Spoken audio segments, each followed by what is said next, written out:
Nakalimutan ko siya. Okay na? So, hi guys, welcome sa aking YouTube channel. Sa video na ito ay quick comparison muna tayo sa pagitan ng DJI Mini 2 at Mini 3. Kung nagbabalak ka bumili ng drone, so panoorin mo muna ito. So, kung napapansin nyo, malaki ang kanilang pinagkaiba dahil ang DJI Mini 2 ay nagmula sa disenyo ng DJI Mavic Mini. At ang DJI Mini 3 naman ay nagmula sa disenyo ng DJI Air 2.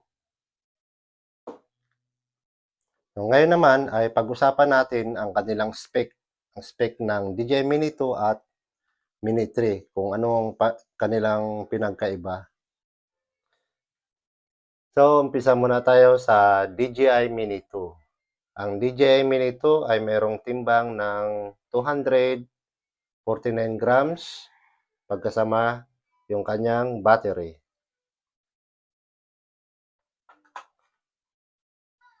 Oops, baliktad. Ibig sabihin, hindi ka na required, hindi ka kumuha ng license pag magpalipad ka ng iyong drone. At ang drone na ito ay kayang tumagal sa himpapawid ng 31 minutes pag full charge ang kanyang battery.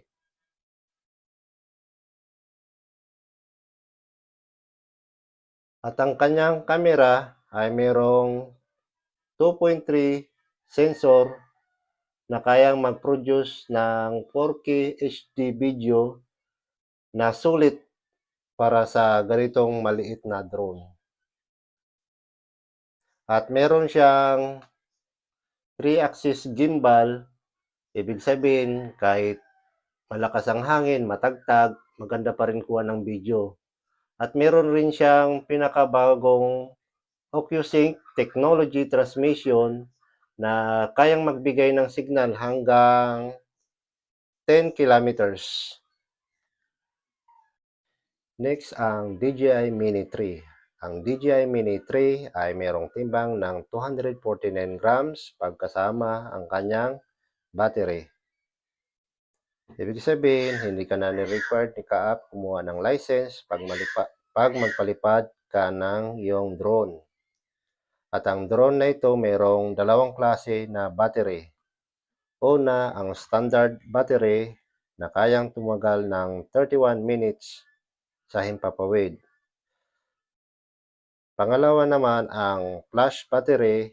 So, itong mukha nyo ng flash battery.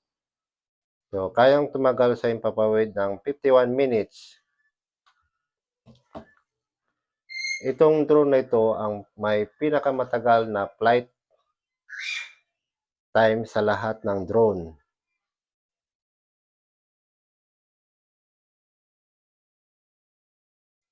At ang kanyang camera ay merong 1.3 inches sensor na mas malaki kisa sa DJI Mini 2. Kayang mag-produce mas advanced processing software 4K HDR video.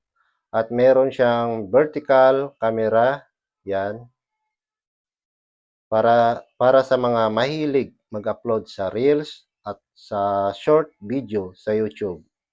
At gumagamit din siya ng auto transmission technology connection sa kanyang controller na kayang magbigay ng signal hanggang 10 kilometers. So yun, kung nagustuhan nyo aking YouTube video, so don't forget to like and subscribe my YouTube channel. Maraming salamat.